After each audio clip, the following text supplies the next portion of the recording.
Hello everybody, welcome back to another Tips Tuesday video. In this video, we're going to be talking about the topic of how to responsibly photograph birds around their nests. Now this is breeding season for pretty much nearly every bird in the Northern Hemisphere, and a lot of birds are on their nests, either still building the nests, establishing their territories, or a lot of them have already raised their first brood, or are constantly feeding their nestlings on the nest themselves. Now, bird nests offer some really great opportunities to photograph birds, to witness bird behavior, really see the dynamics of how these birds raise their young. The most important thing is to be able to do this responsibly and ethically. You don't want your presence to end up causing the parents not to come in and feed the young, or make it so that the young are not getting as much food as they should because the parents are being too cautious in approaching the nest. Number one, the best thing you can use is a long telephoto lens. So if you have a lens with a lot of magnification, this one has up to 800mm field of view, which means you can stay nice and far away from the nest. You don't need to be so up close to it. Before you even approach the nest, it's important to pay attention to behavior. Watch how the birds are coming in to feed the young, see which direction they're coming from, how they approach, what they naturally do, before you actually get into position and approach the nest yourself. That way, as you approach the nest, you'll be able to have an understanding and a basic concept of what the birds are doing before you are actually there, so you can have a better sense of if your presence is actually causing any disturbance or not.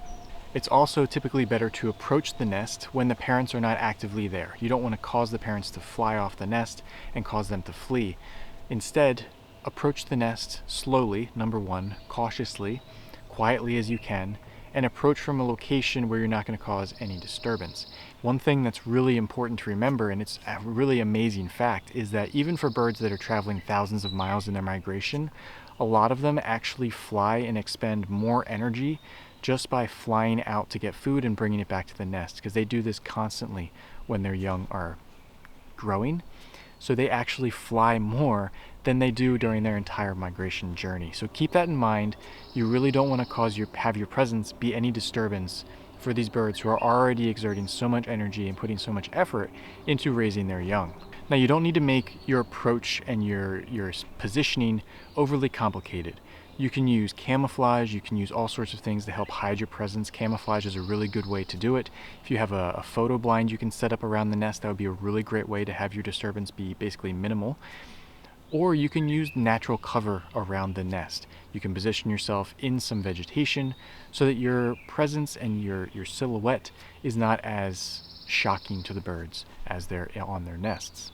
Another great tip is before you actually approach the nest, you want to have a good sense of where you want to actually go. Because once you approach, you don't want to really move around too much. So you want to have an idea of where you want the background, what you want the background to look like. You want to have an idea of which way the light's coming from, so you can position yourself to have the best composition you can when you actually set yourself up in the location. You don't want to set yourself up and then have to move, because then that's just going to cause even more disturbance for the birds. And the biggest tip you can do is just be patient.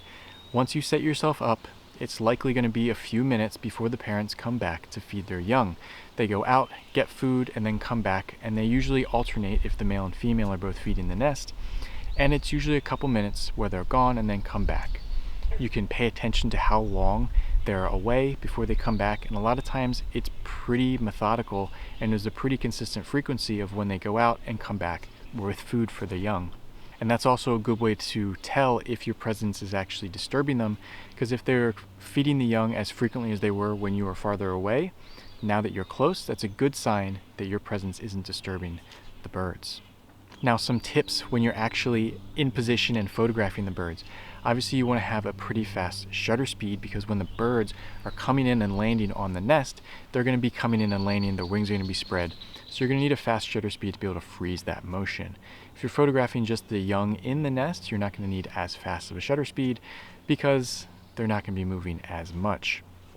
One good tip you can use if you have a camera with Pro Capture or Pre-Capture, which it's called in some cameras, like the OM5 Mark II or the OM1 Mark II with OM system, you can set it up with Pro Capture so that you can take a series of photos and be taking photos as the birds are coming in and landing on the nest.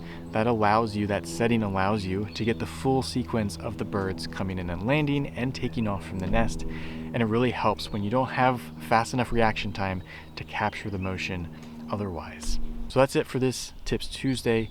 Just some really quick tips on how to responsibly and properly photograph birds on their nests as they're feeding their young.